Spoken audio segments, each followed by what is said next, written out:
ರೂಪಾಯಿ ಜಾರಿ ಇನ್ನೂರಿಗೆ ಕೂಡ ಸರ್ಕಾರ ಕೊಟ್ಟಿಲ್ಲ ಸರ್. ಕೇವಲ ಅದರಲ್ಲಿ 2.5 ಕೋಟಿ ಕೊಟ್ಟಿದ್ದಾರೆ, ಉಳಿದ ಹಣ ಕೊಡಬೇಕನ್ನೋದು ಆಯ್ತು ಸರ್. ಇಲ್ಲ, ನಾನು ಹೇಳಿದೆ ಎಲ್ಲವೂ ಬಿಡುಗಡೆ ಆಗ್ತದೆ ಅಂತ ಹೇಳಿದ್ದಾರೆ. ಕೆಲವು ಫಾರ್ಮಾಲಿಟೀಸ್ ಎಲ್ಲ ಮಾಡಿದ ತಕ್ಷಣ ಬಿಡುಗಡೆ ಆಗುತ್ತೆ. ಗುರುಗಳು ಹೇಳಿದರು ಎಲ್ಲ ಕಡೆ ಕೆಲಸ ನಡೀತಿದೆ, ಬಿಡುಗಡೆ ಆಗುತ್ತೆ ಅನ್ನೋ ಒಂದು ಮಾತನ್ನು ಹೇಳಿದರು. ಎಲ್ಲರೂ ತೊಂದರೆ ಆದರೆ ನಾನೇ ಸ್ವಂತ ಮುಖ್ಯಮಂತ್ರಿ ಗಮನಕ್ಕೆ ತೊಗೊಂಡು ಬಂದು ಆ ಕೆಲಸವನ್ನು ನಾನು ಮಾಡ್ತೀನಿ. ಸರ್, ಈಗ ಡಿ ಕೆ ಶಿವಕುಮಾರ್ ಅವರು ಕೇರಳದಲ್ಲಿ ಚಂಡಿ ಯಾಗ ಮಾಡ್ತಾ ಇದ್ದಾರೆ, ನಮ್ಮ ವಿರುದ್ಧ CM ವಿರುದ್ಧ, ನನ್ನ ವಿರುದ್ಧ ಅಂತ ಹೇಳಿಕೆ ನೀಡಿದ್ದಾರೆ, ಆರೋಪ ಮಾಡಿದ್ದಾರೆ ಸರ್. ಯಾರು ಮಾಡ್ತಿದ್ದಾರೆ? ಅಂದರೆ ನನಗಂತೂ ಯಾಗ ಯಜ್ಞೆ ಅದರಿಂದ ನಾವು ಭಾಳ ದೂರ ಇದ್ದೀವಿ. ನನಗೆ ಗೊತ್ತಿಲ್ಲ, ಆ ಮಾಹಿತಿಗಳು ಅವ್ರಿಗೆ ಗೊತ್ತಿರ್ಬೋದು, ನಮಗಂತೂ ಯಾವುದು ಮಾಹಿತಿ ಇಲ್ಲ. ಮೇಲೆ ಆರೋಪ ಮಾಡಿರುವಂಥ ಸರ್, ನಿಮ್ಮ ಸರ್ಕಾರದ ವಿರುದ್ಧ ಆರೋಪ ಮಾಡಿರುವಂಥ ಸರ್, ಯಾರು ತಪ್ಪು ಮಾಡಿದ್ರ ಮೇಲೆ ಆರೋಪ ಬಂದೇ ಬರುತ್ತೆ. ಹಿಂದೆ ಈಶ್ವರಪ್ಪ ಅವರು ಮಾಡದಿರೋ ತಪ್ಪಿಗೆ ರಾಜೀನಾಮೆ ತೆಗೆದುಕೊಂಡಿರೋರು ಈಗ ಸ್ಪಷ್ಟವಾಗಿ ಮಾಡಿ 94 ಕೋಟಿ ರೂಪಾಯಿ ಸರ್ಕಾರದ ಹಣ ಯಾರ್ಯಾರ್ದು ಪಾಲೇ ಆಗಿರ್ತದೆ. ರಾಜಕೀಯ ಲಾಭಕ್ಕಾಗಿ ಏನೆಲ್ಲವನ್ನೂ ಮಾಡಿದ್ದಾರೆ. ಹಗಲು ದರೋಡೆ ಮಾಡಿ 14 ಖಾತೆಗಳು ಮತ್ತು ತೆಲಂಗಾಣದ ಸಹಕಾರಿ ಸಂಘಕ್ಕೆ ನಮ್ಮ ಸರ್ಕಾರ ದುಡ್ಡು ಹೋಗ್ತದೆ ಅಂತಂದರೆ ಇವರು ಆಡಳಿತ ಮಾಡ್ತಾ ಇದ್ದಾರೆ. ಹಗಲು ದರೋಡೆ ನಡೆದರೂ ಕೂಡ ಕಣ್ಣು ಮುಚ್ಕೊಂಡು ಕೂಳ್ತದೆ ಅಂತಂದ್ರೆ ಸರ್ಕಾರ ಅಂತ ಕರಿಬೇಕಾ?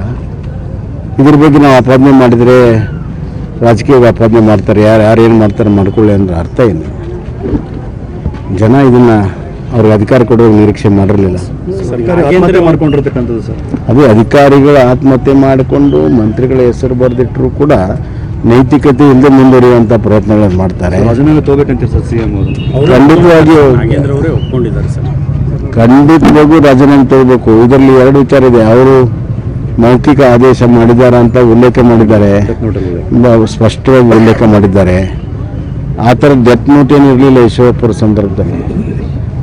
ವಾಟ್ಸಪ್ಪಲ್ಲಿ ಏನೋ ಇತ್ತು, ವಾಟ್ಸಪ್ಪಲ್ಲಿ ಯಾರು ಬೇಕಾದರೂ ಟೈಪ್ ಮಾಡ್ಬೋದು. ಡೆತ್ ನೋಟು, ಅವ್ರ ಹ್ಯಾಂಡ್ ರೈಟಿಂಗು ಎಲ್ಲವೂ ಇದೆ. ಒಂದು. ಎರಡನೇದಾಗಿ ಹಣ ಹೋಗಿರೋದು ಸಂಪೂರ್ಣವಾಗಿ ಬ್ಯಾಂಕ್ ಡಾಕ್ಯುಮೆಂಟ್ಸಿಂದ ಸ್ಪಷ್ಟವಾಗಿದೆ. ಅದಕ್ಕಾಗಿ ಮಂತ್ರಿಗಳು ಒಪ್ಕೊಂಡಿರೋದು. ಅವ್ರು ಒಪ್ಕೊಂಡ್ರು ಅಷ್ಟೇ, ಒಪ್ಕೊಳ್ಳೋರು ಭಾಳ ಸ್ಪಷ್ಟವಾಗಿ ಸಾಕ್ಷಿಯಾಗಿದೆ. ಮತ್ತು ಇಷ್ಟೆಲ್ಲ ನಡೆದರೂ ಕೂಡ ನಾನು ಇಲಾಖೆ ಮುಖ್ಯಸ್ಥನಾಗಿ ನಾನು ಮುಂದುವರಿತೀನಿ ಅಂದರೆ ಇದು ಬಂಡತನದ ಮಾತು ಸರ್. ಈಗ ಬೆಲೆ ಏರಿಕೆ ಸರ್, ಈಗ ಬಿತ್ತನೆ ಬೀಜಗಳ ಬೆಲೆ ಏರಿಕೆ ಆಗಿರ್ತಕ್ಕಂಥ ಸರ್ ರೈತರಿಗೆ ಒಂದು ಕಡೆ ನೋಡಿ, ಸರ್ಕಾರ ರೈತರ ಪಾಲಿಗೆ ಇದ್ದು ಸತ್ತಂಗಿದೆ. ಸರಿಯಾದಂಥ ಗೊಬ್ಬರ ಸಿಗ್ತಾ ಇಲ್ಲ, DAP ಕೊರತೆ ಇದೆ. ಮತ್ತು ಬಿತ್ತನೆ ಬೀಜ ಭಾಳ ಪ್ರಮುಖವಾಗಿರೋದು ಬಿತ್ತನೆ ಬೀಜ. ಒಂದು ಹಂಗಾಮಿಗೆ ಎಷ್ಟು ಬಿತ್ತನೆ ಬೀಜ ಬೇಕನ್ನೋದು ಗೊತ್ತಿರ್ತದೆ. ಅದನ್ನು ಮದರ್ ಸೀಡ್ನಿಂದ ಡೆವಲಪ್ಮೆಂಟ್ ಮಾಡ್ಬೋದು. ಈ ಬರಗಾಲ ಅನ್ನುವಂಥ ಕುಂಟು ನೆಪ ಅಲ್ಲ. ಸೀಡ್ ಡೆವಲಪ್ಮೆಂಟ್ ಪ್ಲಾಂಟ್ಸೇ ಬೇರೆ, ಫಾರ್ಮ್ಸೇ ಬೇರೆ. ಅವುಗಳಿಗೆ ನೀರನ್ನು ಒದಗಿಸಿ ಸೀಡ್ ಡೆವಲಪ್ಮೆಂಟ್ ಮಾಡ್ತಾರೆ. ಮತ್ತು ಬೇರೆ ರಾಜ್ಯಗಳಿಂದ ಕೂಡ ಸೀಡ್ ತರಿಸ್ಬೋದು. ಮನಸ್ಸಿದ್ರೆ ಮಾರ್ಗ ಇದೆ. ರೈತರು ನಿನ್ನ ಮನಸ್ಸಿನಾಗಿರೋದು ಹೇಳೋಕೆ ನನಗೆ ಸಮಯ ಕೊಡು ಸ್ವಲ್ಪ. ಇವತ್ತು ಒಂದು ಸರ್ಕಾರ ಕನಿಷ್ಠ ಬೀಜವನ್ನು ಕೂಡ ಕೊಡೋಕೆ ಆಗದೇ ಇರೋಂಥ ಒಂದು ಸರ್ಕಾರ ಇದೆ. ಮನಸ್ಸು ಮಾಡಿದರೆ ಇದನ್ನು ಕೊಡ್ಬೋದಾಗಿತ್ತು ಅವರು. ಒಂದು ಶಾರ್ಟೇಜ್ ಆಗಿದೆ, ರೇಟ್ ಜಾಸ್ತಿ ಆಗಿದೆ, 60% 70% ಡಬಲ್ ಆಗಿದೆ. ಅದು ಕುಂಟು ನೆಪ ಹೇಳ್ತಾರೆ ಬರಗಾಲ ಅಂತ. ಆಯಿತು, ನಿಮಗೆ ಹೆಚ್ಚಿಗೆ ರೇಟಲ್ಲಿದ್ದರೆ ಸಬ್ಸಿಡಿ ಕೊಡಿ, ಅವ್ರಿಗೆ ನೇರವಾಗಿ ಪ್ರೋತ್ಸಾಹನ ಕೊಡಿ. ನಾವು ಭೂಶ್ರೀ ಅಂತಂದು ಒಂದು ಕಾರ್ಯಕ್ರಮ ಮಾಡಿದ್ವಿ, 10,000 ರೂಪಾಯಿ ಬೀಜಕ್ಕೆ ಕೊಡೋದಕ್ಕೆ. ಆ ಥರ ದುಡ್ಡು ಕೊಡಿ. ಪ್ರತಿಯೊಂದು ನನ್ನ ಪ್ರಕಾರ ಪ್ರತಿಯೊಂದು ರೈತನಿಗೆ 1 ಹೆಕ್ಟೇರ್ಗೆ 25,000 ರೂಪಾಯಿ ಕೊಡಬೇಕು ಬೀಜ ಗೊಬ್ಬರ. ಅವನ ಸಂಕಷ್ಟದಿಂದ ಪಾರು ಮಾಡುವಂಥ ಮನಸ್ಸು ಈ ಸರ್ಕಾರಕ್ಕಿದ್ದರೆ 25,000 ರೂಪಾಯಿ ಪ್ರತಿಯೊಂದು ಹೆಕ್ಟೇರ್ಗೆ ಕೊಡಲಿ. ಬರಗಾಲ ಬಂತು, ಪರಿಹಾರ ಕೊಡಲಿಲ್ಲ ಪೂರ್ತಿ. ಕೇಂದ್ರ ಸರ್ಕಾರ ಕೊಡೋದಕ್ಕೆ ಕೈ ತೊಳ್ಕೊಂಡ್ರು. ಅವರು ಮುಂಚೆ ಕೊಟ್ಟಿದ್ರು, ಅದನ್ನು ಕೂಡ ವಾಪಸ್ ತೊಗೊಂಡ್ರು. ಅದನ್ನೀಗ ಸಾಲಕ್ಕೆ ಇದು ಮಾಡ್ತಾ ಇದ್ದಾರೆ. ಆದರೂ ಕೂಡ ಕ್ರಮ ತೆಗೆದುಕೊಳ್ತಾ ಇಲ್ಲ. ಈಗ ಬೀಜ ಗೊಬ್ಬರಕ್ಕೂ ಕೂಡ ಸಹಾಯ ಮಾಡೋದಿಲ್ಲ ಅಂತ ಹೇಳ್ತಾ ಇದ್ದಾರೆ. ಸೊ ರೈತರ ಪಾಲಿಗೆ ಸರ್ಕಾರ ಇದೆಯಾ ನಾನು ಕೇಳ್ತಾರೆ. ಸರ್, ಈ ಗುತ್ತಿಗೆದಾರರ ಮೇಲೆ ಕೆಲಸ ಮಾಡೋರಿಗೆ ಕೂಡ ಅನುದಾನ ಇಲ್ಲ ಸರ್, ಅವ್ರ ಸ್ಯಾಲ್ರಿ ಇಲ್ಲ. ಅಯ್ಯೋ, ದೊಡ್ಡ ಕತೆ ಇದೆಯಪ್ಪ. ಯೂನಿವರ್ಸಿಟಿಗಳಲ್ಲಿ ಎಲ್ಲ ಗುತ್ತಿಗೆದಾರರ ಸ್ಯಾಲ್ರಿ ಇನ್ಕ್ಲೂಡಿಂಗ್ ಆ್ಯಂಬ್ಯುಲೆನ್ಸ್ ಡ್ರೈವರ್ಸು ಮತ್ತು ಹೆಲ್ತಲ್ಲಿ ಕೆಲಸ ಮಾಡೋರು, ಎಜುಕೇಷನಲ್ಲಿ ಕೆಲಸ ಮಾಡೋರು, ಫಾರೆಸ್ಟಲ್ಲಿ ಕೆಲಸ ಮಾಡೋರು ಎಲ್ರಿಗೂ 4 ತಿಂಗಳು 5 ತಿಂಗಳು ಸ್ಯಾಲ್ರಿ ಆಗಿಲ್ಲ.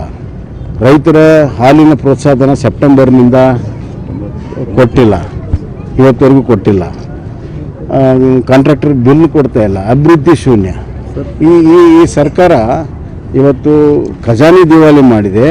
ಅಷ್ಟೇ ಅಲ್ಲ, ಈ ಸರ್ಕಾರವನ್ನು ನಂಬ್ಕೊಂಡು ದುಡಿಯುವಂಥವ್ರ ಮನೆಯೂ ಕೂಡ ಇವ್ರು ಖಾಲಿ ಮಾಡ್ತಾ ಇದ್ದಾರೆ. ಇದೇ ವಿಚಾರ ಸಿಎಂ ಅವರು ಬಾಗಲಕೋಟೆಯ ಪ್ರಚಾರ ಸಮಯದಲ್ಲಿ ಯಾವುದಾದ್ರೂ ಸರ್ಕಾರಿ ನೌಕರಿಗೆ ಸಂಬಳ ಆಗಿಲ್ಲ ಅಂತಂದರೆ ನಾನು ರಿಸೈನ್ ಮಾಡ್ತೀನಿ ಅಂತ ಹೇಳಿದ್ರು. ಏನು ಬೇಡ, 108 ಆಂಬ್ಯುಲೆನ್ಸ್ ಅವ್ರಿಗೆ ಎಷ್ಟು ತಿಂಗಳಿಗೊಮ್ಮೆ ಸ್ಯಾಲ್ರಿ ಕೊಡ್ತಾರೆ ತೆಗೆದು ನೋಡಲಿ ಸಾಕು. ಅದೊಂದೇ ಉದಾಹರಣೆ ಸಾಕು. ಕನ್ನಡಿಗರ ನೆಚ್ಚಿನ ನ್ಯೂಸ್ 18 ಕನ್ನಡ ಈಗ ವಾಟ್ಸ್ಆಪ್ನಲ್ಲೂ ಲಭ್ಯ. ಕರ್ನಾಟಕ ದೇಶ ವಿದೇಶಗಳ 360 ಡಿಗ್ರಿ ಸುದ್ದಿಯ ವಿವರಗಳನ್ನ ನಿಮ್ಮ ಕೈ ಬೆರಳುಗಳಲ್ಲೇ ಪಡಿಲಿಕ್ಕೆ ಈ QR ಕೋಡ್ ಅನ್ನ ಸ್ಕ್ಯಾನ್ ಮಾಡಿ, ನಮ್ಮ ಚಾನಲ್ ಫಾಲೋ ಮಾಡಿ, ನೋಟಿಫಿಕೇಶನ್ ಆನ್ ಮಾಡಿ.